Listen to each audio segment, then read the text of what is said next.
सापानं चावलंय का माझ्या बाळाला? नकोस नकोस. तिने बाळाला हलवलं. बाळाचं डोकं सैल पडलं. मान मागे झुकली.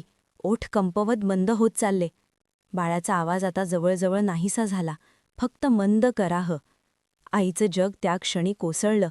तिने बाळाला छातीशी धरलं आणि ओरडली, कोणीही असाल, मदत करा, माझं बाळ संपतंय. तिचा आवाज घरभर घुमला. ती किंचाळत घराबाहेर पडली. वाचवा, कोणीतरी, दरवाजा उघडा, माझं बाळ मरतंय. रात्र काळोखी, गाव शांत, पण आईचा आवाज इतका तीव्र होता की घराघरातून दिवे लागू लागले. शेजाऱ्यांनी दरवाजे उघडले. आईच्या हातातलं बाळ पाहून सगळ्यांची झोप उडाली. एक महिलेने ओरडून विचारलं, देवा, बाळाचा श्वास कमी झालाय का? चेहरा पिवळा पडतोय. आई ओरडली, सापानं चावलंय, हॉस्पिटलला घेऊन चला, आत्ता लगेच. एका माणसाने बाईक काढली. दुसऱ्याने पाणी आणलं. आईचा हात थरथरत होता. बाईकवर बसताना बाळ तिच्या मांडीवर ढील पडलं. ती ओरडली, नकोस, डोळे उघड, तुझी आई आहे इथे, मला सोडून जाऊ नकोस. रस्त्यावर काळोख, फक्त बाईकचा हेडलाईट. बाईक तुफान वेगानं रुग्णालयाकडे धावत होती. आईचं डोकं बाळाच्या चेहऱ्यावर, तिचे अश्रू बाळाच्या गालावर पडत होते.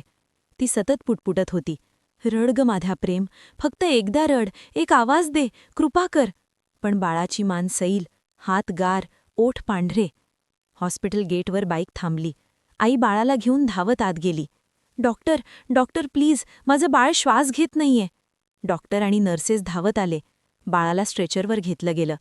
आईला मागे थांबवण्याचा प्रयत्न झाला. आई ओरडली, मी मागे कशी राहू, मला बघू द्या, माझ्या बाळाला स्पर्श करू द्या.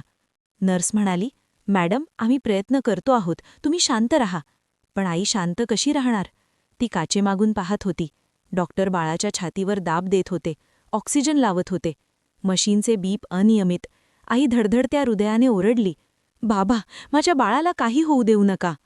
डॉक्टरांनी सांगितलं, फास्ट अँटीवेनम तयार करा, हार्ट रेट क्रिटिकल आहे. आई कोसळली. ती थरथरत म्हणाली, देवा, माझ्या बाळाला वाचव, मी सर्व देईन, फक्त माझं बाळ घेऊन जाऊ नको. आयसीयूचा दरवाजा उघडला. डॉक्टर बाहेर आले. आईचा श्वास थांबला. तिने विचारलं, डॉक्टर, माझं बाळ कसं आहे, काहीतरी बोला ना. डॉक्टरांनी डोळे खाली केले. थोडा वेळ शांतता. मग कमकुवत आवाजात, आम्ही खूप प्रयत्न केले, पण विष शरीरात खूप पटकन पसरलं, आम्ही बाळाला वाचवू शकलो नाही. आई थिजली. तिच्या शरीरातून प्राण निघून गेल्यासारखं झालं. ती ओरडली, नकोस, माझं बाळ, नाही नाही. तिचा आवाज संपूर्ण हॉस्पिटलमध्ये घुमला. ती जमिनीवर कोसळली. माझ्या पोटचं पिलू, माझ्या डोळ्यांचं तारण, मला सोडून कसं गेलंस? डॉक्टरांनी बाळाचं छोटंसं शरीर तिच्या हातात दिलं. आईने हळूच मिठी मारली. बाळाचे छोटे हात गालावर ठेवले. गार ओठ चुंबले. ती पुटपुटली, तू रडत होतास, आईने ऐकलं नाही. तुझा चेहरा उतरतोय हे मी समजलंच नाही. मला माफ कर रे बाळा, मला माफ कर. त्या क्षणी तिचं संपूर्ण आयुष्य मोडलं. बाळ गेलं. घराच्या कोपऱ्यात साप अजूनही लपलेला होता.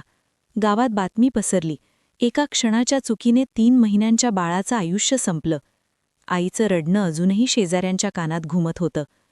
घर सुरक्षित वाटतं, पण धोक्याला दार नसतं. कधीकधी कुठून कोणता जीवघेणा प्रसंग घडेल हे कोणालाच माहीत नसतं. म्हणून आपल्या घरातल्या छोट्यांना कधीही एकटे सोडू नका. प्राण्यांपासून, सापांपासून, लपलेल्या जागांपासून सावध रहा. एक क्षण आयुष्यभराचं दुःख बनू नये.